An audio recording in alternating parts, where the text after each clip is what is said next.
Welcome to Orange Weekly, presented by Krause Health. Alongside Nate Mink, I'm Brent Dax. Coming up, the big one at Yankee Stadium, Syracuse and the Fighting Irish. We've got plenty of insight on that game, including from head coach Dino Babers and Kendall Coleman of the Orange. We'll also hear from Syracuse Basketball head coach Jim Boeheim, and that's part of a big weekend in the Big Apple, Nate. It starts with Syracuse Basketball, 2 games Thursday and Friday, and it all leads up to Syracuse and Notre Dame Saturday at Yankee Stadium, a 2:30 kickoff here. We'll get to that matchup here in a moment, but look, this team's sitting pretty right now. They're 8-2. You know, Dino brought it up this week that it's kind of a freebie that they're playing this week. What's the bowl picture look like here? What do you think is the best case scenario for the Orange with 2 games to go? Best case scenario, Brent, is they're still in this New Year's Six bowl picture. And from that angle, then, it's not a freebie because you have to win out. You have to beat Notre Dame. You have to beat Boston College to get to 10-2 if that goal is going to become a reality. If they slip up in over the next couple weeks, then you start looking at possibly the Camping World Bowl in Orlando.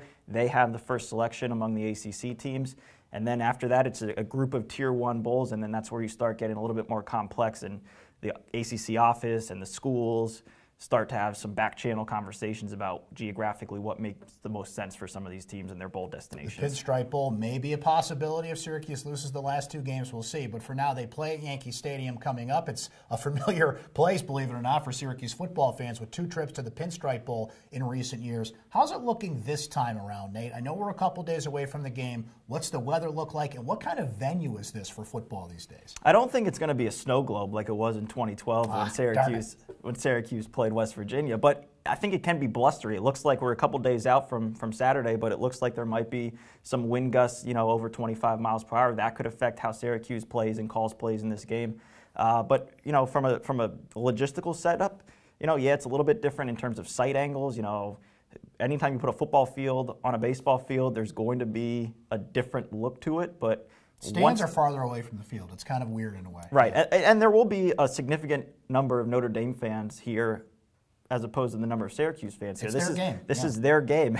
We've talked about this. Yes, we have. If you didn't get the memo yet, Syracuse did not move this game. Notre Dame did. Thank you. Appreciate you clarifying that one more time for those in the back that haven't heard that message. So, yeah, it's a unique venue. We're really looking forward to the game itself. Let's break down the matchup here. One thing I'm looking at, Nate, is I don't think Eric Dungey's seen a defense like this really since Clemson. Has he been lulled in kind of a false sense of security the past few weeks, playing some pretty bad teams, Louisville included? I think you can say that, and to your point, Brent, Notre Dame is very good defensively. I think they have 2 All-America type players on that defense, interior defensive lineman Jerry Tillery. Julian Love is a lockdown corner, so if it's going to be enough challenges maybe with the wind, if Dungey has to knife the ball through that wind, and then he has to contend with a shutdown corner like Julian Love, that could potentially pose more problems for the passing game as well. Let me flip it around here. Ian Book did not play last week against Florida State, and the Irish did okay. Brandon Wimbush came in, put up 42 points, threw a couple picks, but, got by what's a down Florida State team. So Book is injured. He's got a rib situation, but he is going to play. And this is a Syracuse pass rush that has really had a lot of success this season. So I think that's step 1 there. But Notre Dame can run the football, too. You're right, Brent. They have a really strong tailback with Dexter Williams.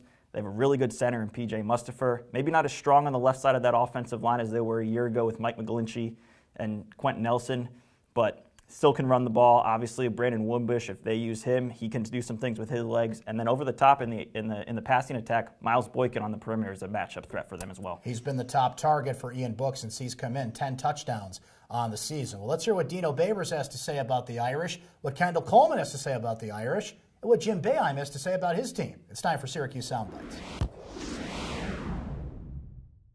I don't see this like one of the biggest games since 2001. I mean, I think about the Virginia Tech game being a conference game 2 years ago, Clemson being a conference game 1 year ago, Clemson game being a conference game this year. How valuable is the Pitt game? To me, this is like a freebie. We're 4-0 in the second part of our season. We have a non-conference opponent, and we're playing them.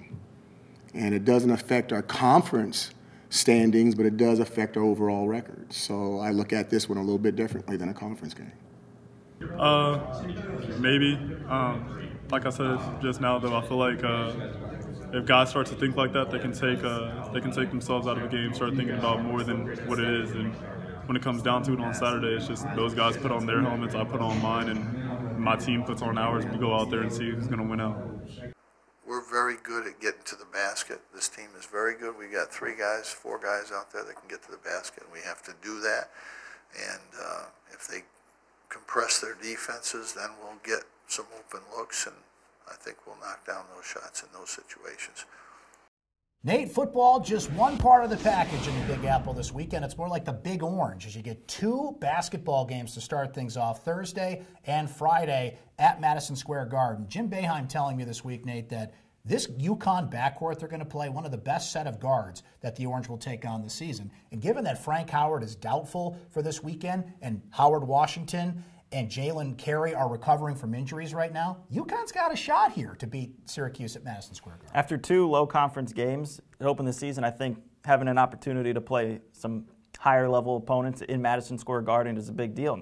Not only UConn, but possibly Oregon or Iowa the following night. So, Brent, how important is it for Syracuse to still play games in MSG? I think it's critical for Syracuse to play at Madison Square Garden whenever they want to. Players still want to play in the mecca of not only college basketball, but basketball itself. There's a huge alumni base in New York City that loves to go to these games, and it's one of the biggest stages you can get. Players love to test themselves there. Not only that, Nate, you brought it up. Now you get a real sense of your Jim Boeheim of where your team is at, because you've got 2 really good teams you're going to play no matter how the results work out on Thursday night. Now he knows what he's really got to work on with his team. And given that the guard play has not settled in yet, it's going to be very interesting to see how that goes at this point.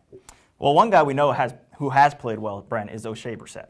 Absolutely. He is shooting the lights out right now, Nate. He did it last year, and I'm wondering if he could do it again, and that's average a double-double. The one thing with O'Shea Brissett I've really been impressed with is, and Jim Boeheim noted, he really wanted to see him do this more, attack the basket, and he has been terrific doing that so far. The one thing that Syracuse really has to work on at this point, and it's early, 6 of 33 from three-point range. So we'll see if that improves as the Orange go here. Well, that's all the time we have for Orange Weekly. For Nate Mink, I'm Brent Axe. It's all been presented by Krause Health. We'll talk to you next time.